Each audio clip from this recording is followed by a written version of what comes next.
아테네까지 이어지는 여행입니다. 그래서 사도 바울의 발자취를 쭉 따라가면서 주님께 충성했고 복음을 전했던 사도 바울의 심경을 저희들이 쭉 헤아리면서 저희도 이제 그와 같은 믿음과 삶을 도전받는 그런 시간이 되겠습니다. 두 번째 테마는 우리 요한계시록 2장과 3장에 보면 주님의 편지를 받은 교회들이 나오죠. 소아시아 7교회 유적지를 저희가 방문을 합니다. 하면서 주님께서 원하시는 교회, 주님께서 기뻐하시는 교회에 대해서 저희들이 묵상하고 교훈을 받는 그런 시간이 되겠습니다. 먼저 요 지도를 통해서 이제 저희 전반적인 여정을 한번 제가 살짝 말씀드리겠습니다. 인천공항에서 저희가 출발하죠. 그렇게 해서 여기 터키의 이스탄불 국제공항에 도착하게 됩니다. 사실 터키 튀르키예의 수도는 어디입니까? 내륙에 있는 앙카라입니다. 그렇지만은 터키의 최대 도시는 이스탄불이죠. 그 역사의 어떻게 보면 수도라고 할 수 있는 이스탄불 국제공항에 도착합니다. 그리고 이스탄불 자체는 지금 이제 유럽과 그 다음에 아시아를 잇는 유일한 유라시아 도시입니다. 그래서 이 국제공항이 유럽하고 아시아를 연결하는 허브 공항이에요. 그래서 저희가 이제 여기서 내려서 잠시 이제 대기를 하고 비행기를 갈아타고 이탈리아 수도인 로마로 가게 됩니다. 그래서 로마에 가서 사도 바울이 이 이탈리아의 보디올 항구에 도착해서 이제 아비아 가도를 걸어서 로마로 들어가잖아요. 그 아비아 가도도 저희가 걸어볼 거고, 그 다음에 이제 셋집에 가택연금되죠. 그 연금되었던 그곳에 기념 유적지가 있어요. 그 다음에 이제 나중에 이제 투옥이 되죠. 투옥이 됐던 그런 감옥 터 위에 예배당이 세워져 있어요. 그 다음에 이제 순교를 당하게 되죠. 그런 이제 일련의 유적지들을 저희가 방문하게 될 겁니다. 그리고 이제 제국의 심장부가 사실 로마잖아요. 로마 제국, 로마의 또 심장부가 로마의 포럼입니다. 헬라어로 하면 아고라. 거기가 이제 로마 제국의 정치, 행정, 사법, 그 다음에 종교의 중심지입니다. 그래서 이제 저희가 로마의 그 포럼을 쭉 이제 그쪽 살펴보게 될 겁니다. 그렇게 한 다음에 이제 저희가 그리스의 수도인 아테네로 올 겁니다. 성경에 뭐라고 되어 있죠? 아덴. 그러니까 뭐 헬라어로 발음하면 아덴이 되는 거고, 이제 오늘날 이제 영어식 발음으로 하면 아테네가 되는 거고, 어쨌든 똑같은 도시입니다. 거기 이제 아테네 국제공항에 도착해서 바로 요게 아테네에서 이오니아 해와 에게 사이에 지협이 있습니다. 이스트미아. 거기를 통과해서 고린도의 유적지를 쭉 살펴볼 겁니다. 고린도는 사도 바울 2차 전도 여행 때 얼마 정도 사역했죠? 1년 6개월, 18개월 머물면서 이 굉장히 거대한 이 국제도시였습니다. 거기에 복음을 전해서 고린도 교회가 세워지잖아요. 그 고린도 교회와 관련된 유적이 지금 거의 다 남아 있습니다. 그래서 뭐 사도 바울이 유대인들에게 복음이 영향력 있게 전하시니까 유대인들이 사도 바울을 끌고서 누구에게로 갑니까? 갈리오 총독에게 가죠. 사도행전에 갈리오 총독이라고 이름이 나와 있습니다. 그 갈리오 총독이 집무했던 베마터 이런 게 그대로 남아 있어요. 그래서 사도 바울이 여기에 끌려갔을 거고, 거기에서 갈리오 총독이 야, 너희들의 법이나 그 다음에 너희들의 언어와 관련된 거라면 너희들의 법으로 판결해라. 나는 판결하지 않겠다. 이렇게 해서 이 복음을 전하는 것을 허용해 주는 뭐 그런 것들을 그대로 이렇게 살릴 수 있는 유적이 여기 다 있습니다. 그래서 저희가 자세하게 여기 살펴볼 거고, 그리고 다시 아테네로 올 겁니다. 사도 바울이 2차 전도 여행할 때 아테네를 방문하죠. 갔더니까 뭐가 많아요? 수많은 우상들이 있어서 하나님께서 받으셔야 할 경배를 우상들이 가로채는 모습을 보면서 의로운 격분을 느끼죠. 격렬한 분노를 느낍니다. 그래서 한 것이 뭡니까? 만나는 사람마다 복음을 전해요. 그리고 이제 우리가 윤리 시간에 배웠던 철학자들, 에피쿠로스 학파 철학자들과 변론하고 스토아 철학자들과 변론했던 그 유적지가 그대로 남아 있습니다. 그곳을 저희가 방문하게 될 겁니다. 그리고 사도 바울이 예수님을 전하는 것과 부활을 전하는 것 때문에 그 사람들에게 끌려서 어디로 갑니까? 아레오바고라고 하는 법정으로 가죠. 그 아레오바고가 돌 언덕인데 지금 그대로 남아 있습니다. 그곳에서 사도 바울이 복음을 변호하죠. 복음을 전하는 거. 그런 현장을 저희가 그대로 보게 될 것입니다. 자, 그 다음에 이제 육로로 쭉 이동해서 데살로니가로 가게 되는데, 데살로니가 갈 때쯤 되면 저희가 저녁이 될 것 같아요. 사도 바울이 데살로니가에서 복음을 전하니까 유대인들이 시기가 나서 어떻게 합니까? 시장에 있는 잡배들을 동원해서 우리 형제님들을 핍박하잖아요. 그 시장, 아고라라고 하죠. 헬라어로 아고라. 그 아고라를 바깥에서 이렇게 조망을 할 겁니다. 그리고 이제 여기 데살로니가에서부터 에그나티아 대로가 있습니다. 고대 도로인데 사도 바울은 이 에그나티아 대로를 따라가면서 그 도시에 있는 사람들에게 복음을 전했어요. 그래서 데살로니가에서 이제 그 아볼로니아, 그 다음에 암비볼리, 저희도 그대로 따라 이동을 할 겁니다. 그리고 빌립보에 가게 되죠. 그래서 사도 바울이 2차 전도 여행 때 사실은 에베소에서 복음 전하려 했죠. 누가 막으셨어요? 성령께서 막으셨어. 그래서 드로아라는 지역에 오게 되죠. 그 드로아 앞에 뭐가 펼쳐져 있었어요? 에게가 펼쳐져 있었습니다. 그래서 주님 어디에서 복음을 전하게 하시려는가? 그런 아마 기도가 있었던 것 같습니다. 그럴 때 바울에게 환상이 보이죠. 마케도냐 복장을 한 사람이 건너와서 우리를 도우라 하는 것을 주님의 뜻으로 분별하고 배를 타고 에게를 넘어갑니다. 그때 처음에 복음을 전했던 곳이 어디입니까? 빌립보라는 도시입니다. 거기 갔더니까 해당이 없었어요. 그래서 성경에 보니까 문 밖 강가에 있는 여인들에게 복음을 전하죠. 우리 이제 성도님들이 가실 거예요. 문은 서쪽 문 밖에 지각티스라는 강이 흐릅니다. 거기에 여인들이 있었어요. 자, 이때 사도 바울이 복음을 전했는데 최초에 믿는 자가 나타나죠. 누굽니까? 루디아. 그래서 주님께서 루디아의 마음을 열어주시고 사도 바울의 말을 따르게 했다, 이렇게 되어 있습니다. 그래서 주님께서 구도하는 영혼의 마음을 열어주시고 복음을 믿고 주님을 따르는 구원받는 역사가 있고 그들의 식솔에게 복음이 전해지죠. 그리고 지각티스 강가에서 침례를 받게 됩니다. 그 현장들을 쭉 볼 거예요. 그리고 이제 아고라에 끌려가잖아요. 거기서 매질당하죠. 그리고 감옥에 갇힙니다. 그 매질당했던 베마터라든지 그 다음에 감옥터 그대로 보존되어 있습니다. 그래서 빌립보에 가게 되면 사도행전 이렇게 그게 우리가 늘 성경을 2D로 읽었는데 뭐로 느껴져요? 3D로 느껴집니다.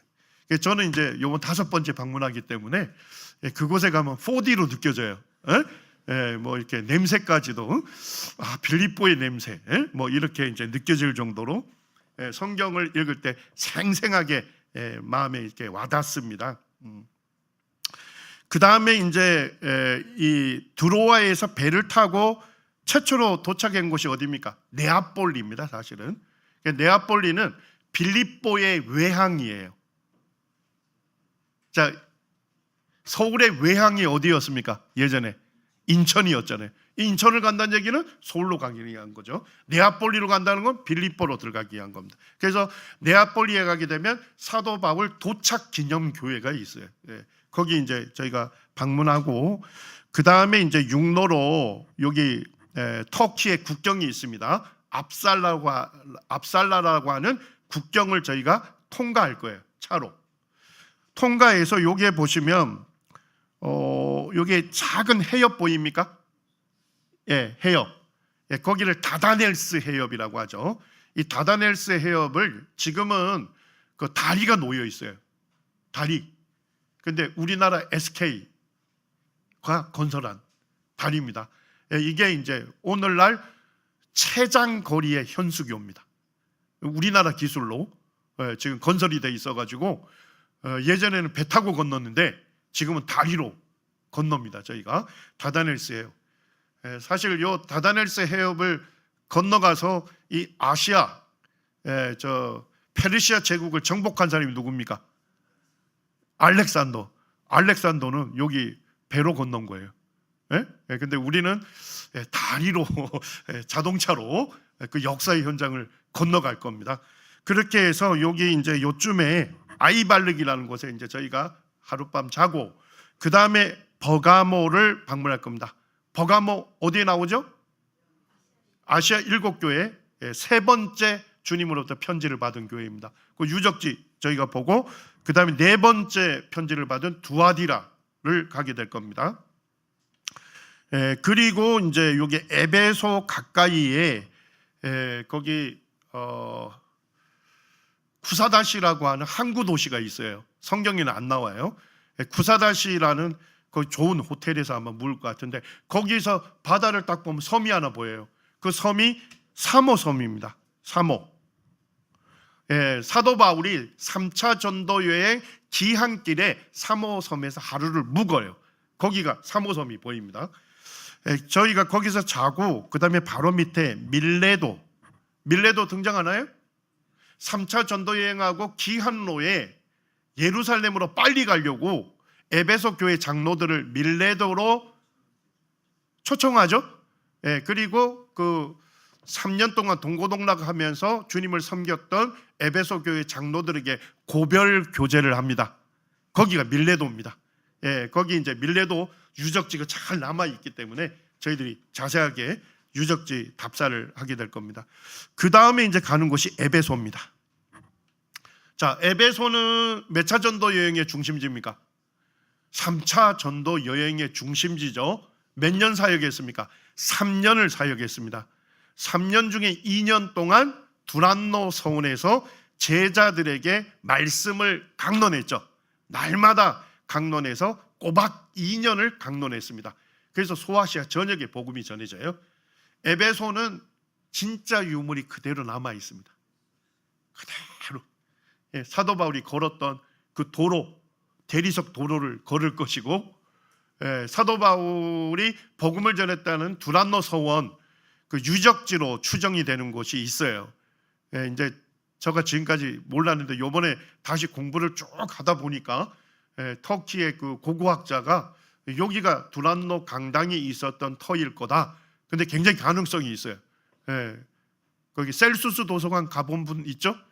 그 바로 옆에 거기가 강당이 있었습니다. 그래서 철학자들이 거기 와서 자기의 주장이나 견해 이런 것들을 강론했던 곳에 아마 그곳이 두란노 서원이었을 거다.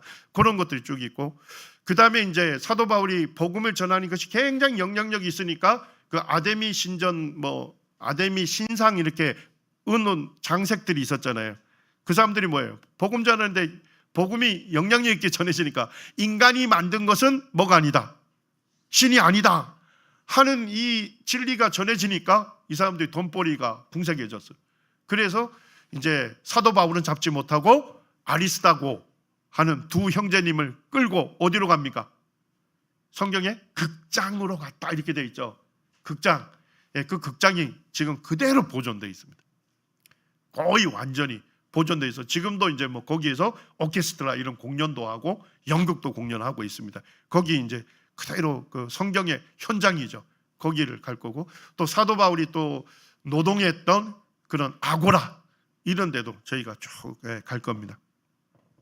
그래서 에베소를 보고 그 다음에 이제 사대 교회 유적지, 빌라델피아 교회 유적지, 그 다음에 여기 히에라볼리, 라우디게아, 골로새, 거기 가면 이제 리쿠스라는 넓은 계곡이 있어요. 그 계곡 안에 세 개의 지역이 가까이에 있습니다. 그래서 골로새에 보면 누가 이 세 개 교회에 복음을 전하고 순회했습니까? 에바브라. 에바브라. 사도 바울의 동역자죠. 그래서 아마도 에바브라가 에베소에서 복음을 듣고 자기의 고향인 리쿠스 계곡에 가서 복음을 전해서 세계 교회가 개척이 되고 순회 사역을 했을 거다. 이렇게 봅니다. 예. 그래서 그 세계 교회를 쭉 갈 거예요. 그 다음에 이제 마지막 서신을 받았던 라오디게아 교회 있죠? 미지근한 교회 맞습니까? 예. 거기가 아주 부유한 고대 도시였습니다. 유적이 그대로 남아 있어요. 예. 그래서 이 라오디게아 성도들은 자기들을 어떻게 여겼어요? 나는 부자라, 부족함이 없다 이렇게 여겼어요. 그런데 주님 보실 때는 어땠습니까? 너희들이 너무나도 가난하고, 예. 그리고 너희들이 벌거벗은 것 같고, 너희들이 정말 불쌍하고 가련하고, 예. 눈이 멀었고, 자기들의 평가와 주님의 평가가 완전히 달랐습니다. 그 라오디게아 현장을 쭉 저희가 보게 될 겁니다. 예. 그 다음에 이제 여기에서 저희가 그 1차 선교 여행 때 중심 지역이 비시디아 안디옥이죠. 갈라디아 지역에 복음이 전해졌잖아요. 거기에 비시디아 안디옥, 거기에 유대인 회당에서 복음을 전했죠. 예, 그 유대인 회당 터 위에 초기 교회 예배당이 세워졌습니다. 예, 거기에 이제 그대로 남아 있고, 사도 바울이 갔을 때 그때 비시디아 안디옥을 이해할 수 있는 유적이 그대로 남아 있습니다. 자세하게 볼 거예요. 예, 그리고 이제 오늘날 이제 거기 얄바츠라고 하는데 거기 박물관이 있어요. 박물관에 가게 되면 사도 바울이 구브로에서 복음을 전했을 때 처음 구원받은 사람이 누구라고 성경 기록하고 있죠? 구브로 총독? 이렇게 하시면 이제 가시면 쉽지 않습니다. 예. 성경을 아는 것만큼 공부한 만큼 보이고 들립니다. 예. 거기 가면 서기오 바울, 예, 세르지우스 파울루스라고 하는 총독의 비문이 발견이 돼가지고 거기에 딱 전시돼 있어요. 예. 저는 사실 고등학교 1학년 때 예수님 믿고 대학 가서 FF 브루스 형제님이 쓴 바울 신학이라는 저 책을 읽었는데 서기오 바울 총독의 비문이 발견이 됐다 해서 그때 이제 저의 눈이 띵 했습니다. 성경에 기록되어 있는 인물, 사건, 이런 모든 것들이 역사적인 문헌이나 고고학적 증거가 다 남아 있구나. 그걸로 굉장히 저 감동했거든요. 그리고 이제 제가 얄바츠 박물관 갔더니까 바울관이 있어요. 이슬람 국가에 성 바울관, 거기에 탁 보니 서기오 바울 총독 비문이 딱 새겨져 있더라고요. 그리고 거기에 풀네임이 있어요. 루키우스 세르지우스 파울루스라는 라틴어 이름이 탁 새겨져 있습니다. 예. 그거 볼 거예요. 예, 그리고 이제 갈라디아 남부 지역에 복음이 전해졌다 하는 그 유물들이 비시디아 안디옥에서 많이 발견이 됐습니다. 혹시 이제 성경 역사에 관심 있는 분은 고고학자 중에 윌리엄 램지라는 분, 점점점이시죠? 그분이 사도행전하고 요한계시록 강해나 주석에 항상 등장하는 분입니다. 윌리엄 램지, 옥스퍼드 대학 출신의 학자인데 그는 불가지론자였어요. 그래서 자기가 성경이 허구다 하는 걸, 이렇게 나가면 안 되는데 오늘 이렇게 나가면 오늘 중간 가다 끝나는 거예요. 성경이 허구다는 걸 증명하겠다 해서 1차 전도 여행 지역을 간 거예요. 갈라디아 남부 지역에. 그리고 성경을 펼쳐놓고 유적을 발굴을 했어요. 근데 발굴하는 쪽쪽 뭐예요? 성경을 세세하게 증명하는 유적이, 비문들이 다 드러났습니다. 그래서 이 사람이 그 유적 발굴하다가 무릎 꿇고 회개해요. 그리고 예수님을 깨러 회심하게 됩니다.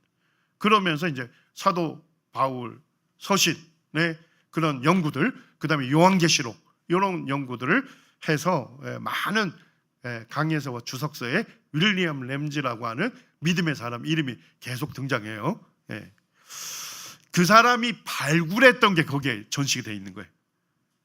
저는 그래 윌리엄 램지를 좀 조금 알고 있었는데 윌리엄 램지가 발굴한 유적이 이게 그대로 있고, 그래서 이 갈라디아 남부에 1차 복음이 전해진 것이 증명이 됐어요. 이제 이게 쟁점이 되는 거는 현장에 가서 제가 설명을 하겠습니다. 하여튼 비시디아 안디옥 저희가 자세하게 유적 탐사를 하고, 그 다음에 이제 이고니온 아시죠? 오늘날 이제 꼬냐라고 이름을 불리는데 그 꼬냐라는 도시 굉장히 발달된 도시입니다. 거기에서 저희가 호텔이 좋더라고요. 거기 거기서 잠을 자고, 그 다음에 이제 이 갑바도기아로 갈 겁니다. 자, 갑바도기아 성경이 등장하나요? 네, 2번 등장합니다. 오순절날 믿는 사람들에게 성령이 임하셨죠. 사도 베드로와 사도들이 복음을 전하잖아요. 그때 오순절을 기념하기 위해서 로마 제국 전역에서 유대인들이 몰려왔는데 그들 중에 어디에서 온 사람도 있어요? 갑바도기아에서 온 사람들이 있습니다. 그 다음에 사도 베드로가 쓴 사도 베드로 전후서의 수신자 중에 누가 나오죠? 갑바도기아 사람들, 그분들이 있습니다. 그래서 갑바도기아에 가면 데린쿠유라고 하는 굉장히 유명한 유적지를 갑니다. 그때 이제 초기 성도들이 핍박을 당했잖아요. 그래서 어디에 살 수 없었어요. 지상에 살기 어려웠어요. 그러니까 어디로 들어가요? 지하 동굴로 들어갑니다. 지하 동굴 20층까지 지금 발굴이 됐어요. 우리는 8층까지만 볼 거예요. 더 내려가면 그 굉장히 아직 위험할 수 있거든요. 그래서 다들 그 우리 성도님들이 그 성지답사를 가면 막 그 고고학자가 다 됐어. 전부 다 고고학자에서 막 새로운 거를 막 자꾸만 보려고 하는데 위험합니다. 뭔 얘기인지 아시죠? 그대로 가이드만 따라다니시면 돼요. 너무 많은 거를 또 본인이 직접 발굴해서 또 이름을 남기려고 굳이 안 하셔도 됩니다. 굳이. 그러니까 꼭 가이드를 따라서 하시면 돼요. 그래서 거기 지하동굴 성도들이 뭡니까? 핍박을 피해서 피신해서 자녀들과 함께 거기에 거주를 하고 그리고 교회로 모였어요. 거기를 쭉 저희가 답사를 할 겁니다. 그리고 이제 거기 가면 이 갑바도기아는 믿지 않는 사람들도 한번 인생에 그쪽 갑바도기아를 가서 인생 샷을 찍고 싶어하는 기괴한 그런 지형을 갖고 있습니다. 그래서 거기에 보면 이제 석회암으로 된 뭐 스머프 집들도 있고 뭐 이런 것들인데 거기에 대부분 이제 돌을 깎아서 공간을 만들었어요. 거기에 주로 누가 살았던 겁니까? 수도사들이 은거하면서 성경을 읽고 묵상하고 연구하고 그리고 성경의 교리들을 체계화했습니다. 그래서 그와 같은 이제 수도사들이 은거했던 공간들을 쭉 방문할 겁니다. 뭐 저는 거기 가서 감동을 받은 것이 수도사들은 그냥 기도하고 묵상하고 이렇게 하는지만 알았는데 그분들이 노동을 강조했고 노동을 해서 자가 스스로 이제 필요를 채우고 그리고 이제 음식을 만들어 가지고 마을에 있는 가난한 사람들을 섬기는 이런 일을 했다 하는 것이 이제 거기서 이제 현장 들으면서 되게 감동이었습니다. 그리고 갑바도기아에서 다시 이스탄불로 갈 겁니다. 이스탄불은 사실은 이슬람 제국인 오스만 투르크 제국이 이스탄불이라 이름 붙였어요. 자, 최초의 이름은 뭐였을까요? 비잔티움이었습니다. 비잔티움. 그러다가 기독교의 종교의 자유를 주었던 콘스탄티누스 황제 때 로마 제국의 수도를 비잔티움으로 옮겨옵니다. 그러면서 뭐라 붙여요? 콘스탄티누스 이름을 붙인 거예요. 콘스탄티노플 이렇게 붙인 겁니다. 그 다음에 나중에 이제 이슬람 제국 오스만 투르크 제국이 와서 거기를 이스탄불이라고 하는 튀르키어로 이름을 바꾼 겁니다. 그래서 거기 가면 어쨌든 제국의 수도였지 않습니까? 그리고 기독교를 공인했죠. 그래서 거기에 최대 성당이 있습니다. 소피아라는 대성당. 저희가 바깥에서 볼 거고. 그리고 이제 거기에 제국의 수도였으니까 우리 유다 배너 영화 보셨나요? 거기에 보면 대전차 경기장 나오지 않습니까? 히포드롬이라고 하는 거기도 히포드롬이 굉장히 큰 게 있어요. 근데 지금 이제 거기에 유적이 좀 남아 있거든요. 그래서 그 유적들을 저희가 쭉 볼 거고, 그 다음에 여기 이제 유럽과 아시아를 잇는 해협, 보스포러스 해협 들어보셨죠? 저희가 배를 타고 보스포러스 해협을 지나갈 겁니다. 투어를 할 거예요. 그래서 유럽과 아시아의 그 접경 지역을 배로 쭉 갑니다. 아쉽지만 이렇게 여행이 마쳐지고 비행기를 타고 인천으로 오면 저희 여정이 끝납니다.